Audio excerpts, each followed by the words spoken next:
Nesta quarta-feira, portanto, ontem, essa informação que a gente começa, né, ontem, nesta quarta-feira, das 9 às 12 horas, a Guarda Civil Municipal, a Polícia Militar, a Polícia Civil e os fiscais da Prefeitura de Sorocaba realizaram mais uma operação Ferro Velho na cidade. Desta vez foram vistoriados 9 estabelecimentos que comercializavam esse tipo de mercadoria na cidade, ou seja, que comercializam, sendo que as autoridades constataram irregularidades em 7 deles. O objetivo dessa operação é verificar documentação e produtos comercializados de forma irregular. Segundo o coronel Vitor Guzmão, que já conversou com a gente aqui no portal RMS News, no repórter RMS News, vai ser dado continuidade nessa questão, averiguando de forma permanente ferro velhos em todas as regiões de Sorocaba. Doutor Ezio Vestina, nós já conversamos, eu já conversei contigo, nós já conversamos sobre esse assunto dos ferro velhos na cidade de Sorocaba. Como você vê essa ação constante da segurança pública municipal, da segurança urbana, nessa ação coordenada, ou seja, integrada entre os órgãos de segurança? Em linhas gerais, qual é o impacto disso, principalmente no impacto, ou seja, dentro do núcleo do crime, no combate à criminalidade, principalmente naquilo que envolve ação de marginais, no roubo e furto de veículos, doutor? Oliveira, o assunto, de fato, é verdade. Como você disse, nós já batemos e rebatemos nesse assunto por diversas vezes. Existe o fato, existe o motivo e existe as consequências, né? O fato é a existência dos ferro velhos, que deveriam trabalhar com materiais para reciclagem, coisas do tipo, e acabam se transformando em lojas de peças de reposição para veículos usados, e peças essas que podem ser oriundas de produto de crime, né? A gente não quer jogar todo mundo na vala comum, mas as estatísticas mostram que um grande número de pessoas trabalham com esse material, peças que vêm de origem criminosa. Então, o assunto, de fato, é passado e repassado. Você fala o que tem de novo e você mesmo dá os caminhos, os impactos disso. O que tem de novo e é apreciável enquanto sociedade é a união de forças. Antigamente, Oliveira, eram ações muito particularizadas. A polícia militar ia, levava para a delegacia, nem sempre havia uma união, uma comunhão. Às vezes a polícia militar queria fazer um serviço que não era do agrado da civil, ou às vezes a civil queria fazer um serviço, mas não tinha a contrapartida de colaboração da polícia militar. Então, o novo deste assunto, batido e rebatido, é a união. Para nós, sociedade, sob todos os aspectos, apreciável. A Guarda Civil, a Polícia Militar e a Polícia Civil. Essa identidade de objetivos é que é muito apreciável. Essa identidade. Por quê? Quando um delegado, quando um comandante da Polícia Militar e quando um chefe da Guarda Civil municipal se unem para um objetivo comum, o resultado é muito mais interessante no aspecto social, né? Então, isso é novo de aplaudir e de estimular, né? Nós, enquanto vozes da sociedade, agradecer e estimular. Chamar o prefeito e falar que foi legal, chamar o comandante e falar que foi legal, chamar os delegados e falar que foi muito legal, para que eles entendam que a sociedade reconhece por nós o trabalho deles como uma coisa importante. O impacto, agora é o impacto, né? A novidade, eu já falei, o impacto, que é o segundo questionamento seu. O impacto disso também tem um fator do lado criminal. Opa, peraí. O que antes a gente conseguia ir lá e conversar com o delegado e dar um jeitinho, vai ficar mais difícil. O que a gente conseguia conversar com os guardas municipais, vai ficar mais difícil. O que a gente conseguia conversar com a polícia militar, né? Vai ficar mais difícil. Por quê? Por causa da coordenação. Então, isso vai ter um impacto também. Olha, não me traga mais peça que eu não sei de onde vem. A polícia está vindo toda hora, vem todo mundo, vem o delegado, vem o comandante da Polícia Militar, vem o chefe da Guarda Civil Metropolitana. Eu compro do C e eles apreendem. Eu compro do C e eles apreendem. Então, não adianta. Só me traga aquela peça de um carro que foi desmontado, que tem documentação, e aí eu vendo aqui. Agora, se você me trouxer uma peça que eu não sei a origem, não me traga que eles vão levar embora. Eu pago por você e perco a peça. Pago por você e perco a peça. Então, não me traga. Então, esse é o impacto. O impacto é que aquele comerciante que às vezes fazia vista grossa para o produto que chegava à sua loja, pensava mais no lucro do que da onde veio, vai começar a pensar da onde veio, porque pode começar a ter prejuízo. Então, também tem isso aí. Portanto, tem o novo, que é a união, e o impacto, que é a melhor seleção por parte daquele que adquire a peça para revenda. Tá certo, doutor Ezio Vestina. Este assunto do Dr. Ezio Vestina e outros você poderá encontrar na nossa plataforma, no nosso portal, em formato podcast e vídeo, portal rmsnews.com.br. Doutor, vamos para outro assunto aqui, vamos falar um pouquinho da saúde, Covid, né? Esse cenário de pandemia. O Ministério Público do Estado de São Paulo abriu um inquérito para investigar o contrato entre a Prefeitura de Sorocaba e a Associação Brasileira de Educação e Saúde, a Brades, com um valor de 25 milhões de reais para a gestão do Centro de Estabilização Covid do São Guilherme. A portaria com os detalhes do procedimento foi aberta em 5 de julho. Prefeito e secretário devem apresentar informações sobre o contrato. A Prefeitura de Sorocaba, desde a representação em junho, nega qualquer irregularidade.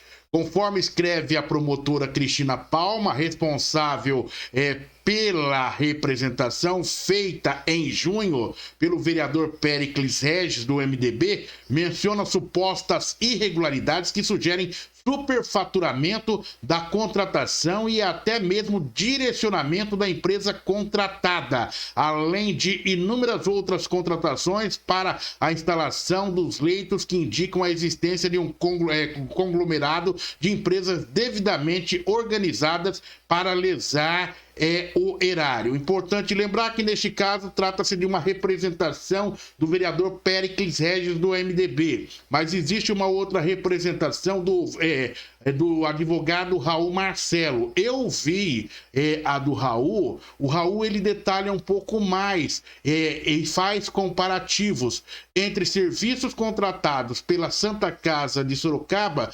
e essa contratação com essa empresa. Em alguns serviços, ou seja, um determinado contrato de 12 milhões que foi feito com a Santa Casa, nesse caso com esta empresa aí, ela dobra praticamente. E aí, doutor Ezio Vestina?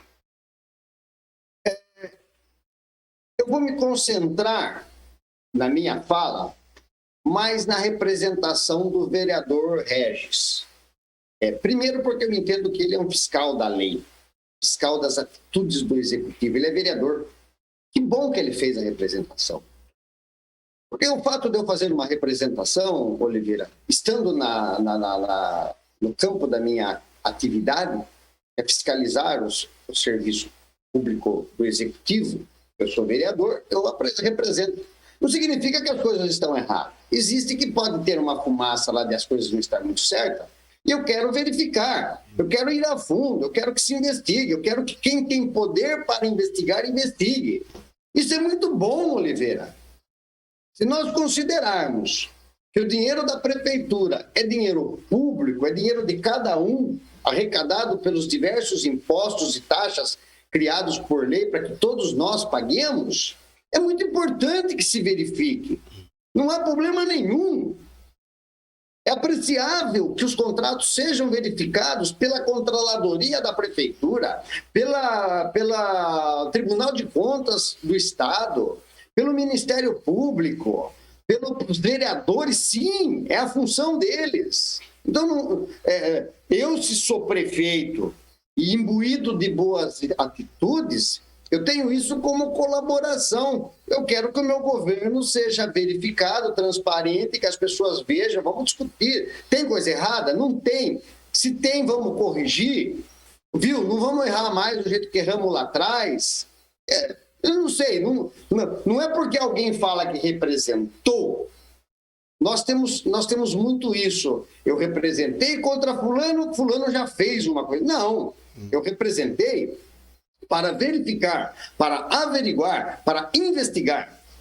Por quê? Porque eu estou achando que tem alguma coisa errada. O endereço que foi dado é uma porta fechada, o valor não está batendo, os contratos são assemelhados, parece que foi feito tudo pela mesma empresa.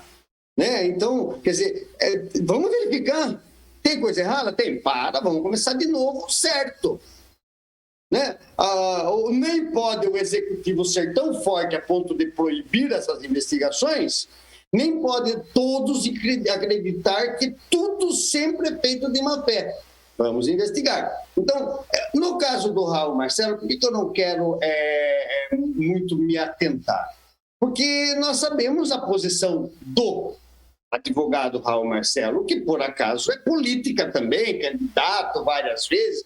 Não estou menosprezando a representação dele. Apenas estou dizendo que a questão é menos política e mais investigativa operacional. Então, nesse sentido, eu entendo que eu tenho mais interesse na representação do vereador, quando ele atua como um fiscal das atividades do executivo, da promotoria, que sim, tem o seu papel fundamental, tanto na verificação como para o encaminhamento para o Tribunal de Contas, como ela já fez, do que uma questão política, partidária, de oposição, oportunística, simplesmente querendo... Então, eu acho que eu fico muito satisfeito do vereador estar tomando essa providência e os outros órgãos também estar tomando. E a prefeitura tem que prestar mesmo as informações, ela está lá para isso, o prefeito, o secretário da saúde. Se ninguém estiver devendo, que maravilha, ficamos nós mais tranquilos. Um momento muito conturbado, né, doutora Vestina? A gente vê investigação na esfera nacional, questionamentos na esfera estadual, na esfera municipal, né, principalmente nessa questão que envolve a Covid, né, a compra de equipamentos. Nós já tivemos uma ação do Ministério Público, se me falha a memória, que só me falha a memória qual foi o órgão, no final do governo da Jaqueline Coutinho, sobre compra de máscaras também, né? Então é muito importante que se fiscalize, sim, e como o doutor Edson Vestina, e no caso do vereador, ele é autoridade, ele cumpre o seu papel, né, com papel constitucional. Agora, eu também, por outro lado, a gente tem que observar que é um direito do cidadão também fiscalizar, né? É um direito. E a gente tem que ver também o seguinte, por exemplo... o vereador Regis, o Péricles, ele está no seu papel constitucional, mas também em tudo existe política, né? E muitas vezes, ou seja, talvez o Raul até não tenha o peso da representação do Péricles, ou seja, em termos até de negociações ou outros interesses que fogem à nossa alçada, né? Porque o Péricles faz essa representação agora, nesse momento. O que poderia haver de ranhura entre o Péricles vereador e a atual administração? Então você vê que é uma teia de aranha esse negócio, né? É por isso que eu acho que é por isso que tem que chegar na justiça, né, doutor Ezio? Sim. O Ministério Público isso que eu falei, eu não desmereço a representação do advogado Raul Marcelo. Mas, considerando também a sua atuação política, a sua atividade política e seus interesses políticos, eu penso que dar-se-ão mais importância àquilo que é funcional, a obrigação do vereador de fiscalizar o executivo, do MP de pedir as investigações a quem deve ser pedido, e encaminhamento dessas documentações para o Tribunal de Contas, do que simplesmente, de repente, uma noticiária no jornal, um ganho político disto, tal. Eu não estou dizendo que o Raul vai fazer isso, mas a gente sabe que, no fundo, quem é oposição, já mirando outros momentos políticos, pode já estar preparando a sua... Mas faz parte do jogo político, a gente entende. Faz parte do jogo e faz parte do jogo e da responsabilidade do político em fazer uma boa gestão, como o doutor disse, né, doutor? É um sinal de alerta. Opa, é o vereador que está me fiscalizando, é o deputado, é o Ezio Vestina, é o Raul, é o Oliveira Júnior, é a imprensa, todo mundo de olho, né? O que nós queremos é o melhor. Fechou. Nós temos que ter aqui no Brasil essa pluralidade de verificações, diferente de alguns lugares que só tem uma voz, derruba a internet, acaba com comunicações, o povo gritando na rua e as pessoas põem a polícia e o exército para sufocar isso. Aqui não. Nós temos as nossas leis, nós temos as nossas instituições, elas que devem funcionar. Tá certo, doutor Ezio. Pode ficar tranquilo, doutor Ezio. O comunismo não vai se instalar aqui não, viu, doutor Ezio?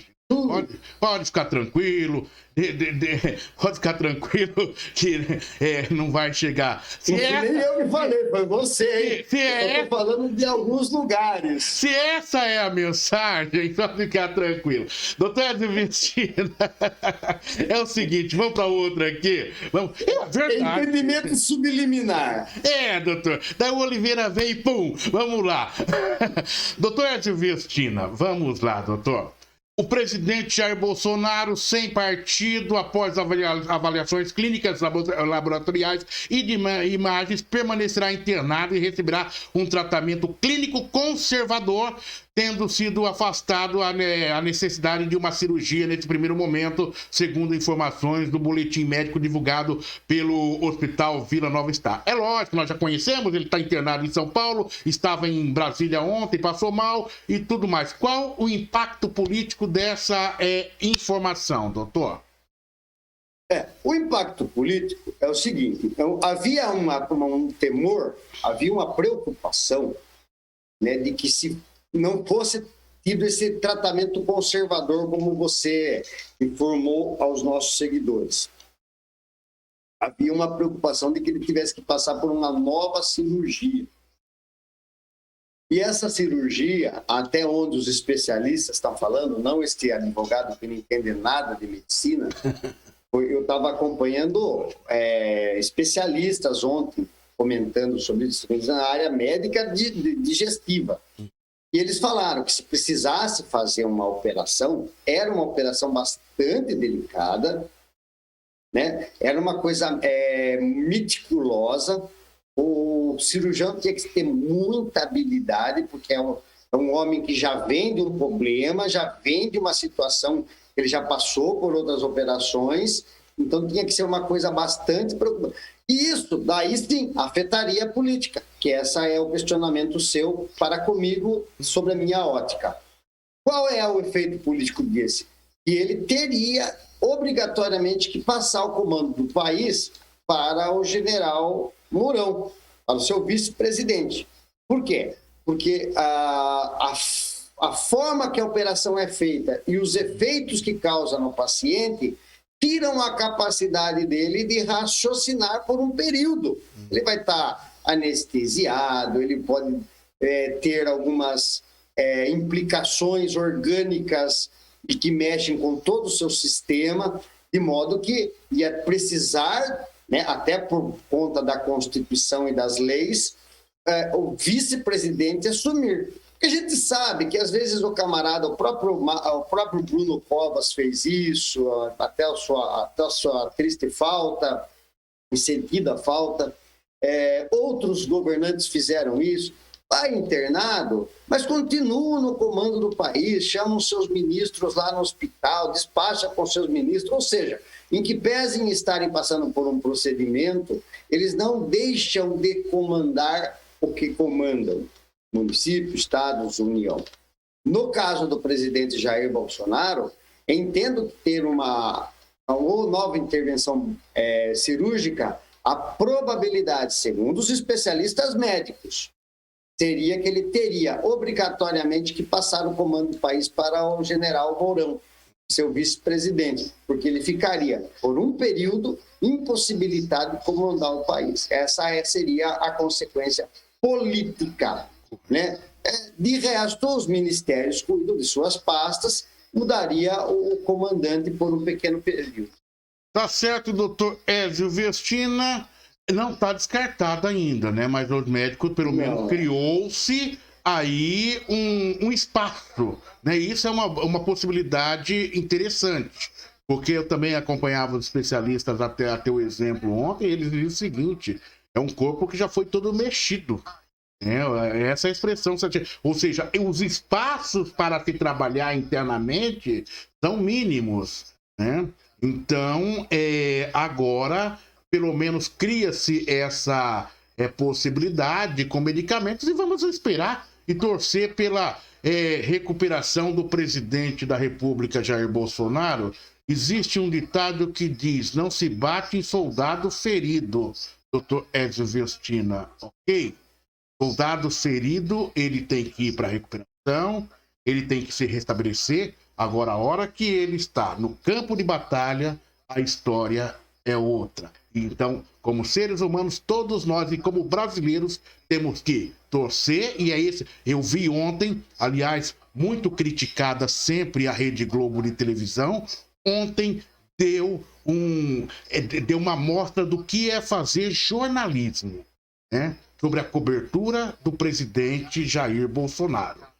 Falo isso até pelas especialidades que tenho em termos da área de cobertura jornalística. Uma cobertura fiel desde o momento da saída do presidente ao dia sua estada, prestando informações para a sociedade, e pelo que a gente percebe é nessa linha que se deve continuar, porque ganha toda a sociedade. Doutor Ézio Vestina, um abraço e um bom dia, doutor Ézio. Tá com frio, doutor Ézio, ainda, ou é a elegância do momento que ele faz aí, tá tudo bem? Ou seja, No momento que eu coloquei, o pullover era frio. Agora é impossibilidade de tirá-lo. Eu estou no ar, não vou tirar. Mas na hora que eu coloquei, sim. Não era, em nenhum momento eu pensei muito em elegância, estava com frio. Agora no ar não dá para tirar, tem que esperar. A hora que eu sair do ar, eu tiro, que daí já está esquentando. Agora, só uma observação para falar um bom dia para todos os nossos seguidores. Isso que você falou, Oliveira, nossa, me permita, foi a cereja do bolo que você colocou. Eu estava louco para falar isso. Graças a Deus que você falou isso. Essa parte humana. Essa parte de nós não desejarmos o mal daquela pessoa que a gente não aprecia pelo seu pensamento. Eu posso ter um pensamento, Oliveira Júnior tem dia que tem outro pensamento, tem dia que nós chegamos até a dar umas... Mas eu não quero que aconteça nada de ruim para Oliveira, muito pelo contrário. O melhor das minhas orações é para que ele sempre esteja bem. E eu sei que isso também é do Oliveira para comigo e com todos os nossos formadores e com os nossos seguidores.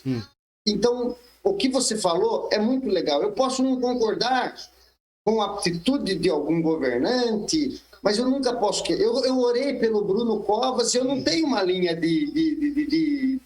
Você sabe, a minha linha política é outra que era do Bruno Covas. Mas ainda assim eu coloquei ele nas minhas orações. Porque ele também era um homem, um cidadão e um pai de uma criança que precisava continuar cuidando das crianças. Então, o que a Rede Globo fez ontem, o que você falou hoje, é assim que nós temos que nos comportar como democratas que somos. Quando alguém tem um problema de saúde, nós não podemos levar isso para o campo ideológico, nem político. Nesse momento, a gente tem que orar para a saúde dele. Depois, voltando para o campo de batalha, a gente vai criticar, agradecer, vangloriar, fazer o que tiver que fazer no campo político. Oliveira, um bom dia. Desculpa essa tomada de tempo, mas é que meu coração mandava eu falar. Doutor Vestina, é o seguinte, continue. Você sabe quando que o Bolsonaro vai estar bom dentro do hospital? A hora que ele fazer assim, ó. Quando ele fizer isso, você fala, o Bolsonaro tá pronto. Ele... Voltou pro campo de batalha. Abraço, doutor. Bom dia. Um abraço. Bom dia. É uma característica dele. Bolsonaro voltou. Vamos lá, Bolsonaro. Vamos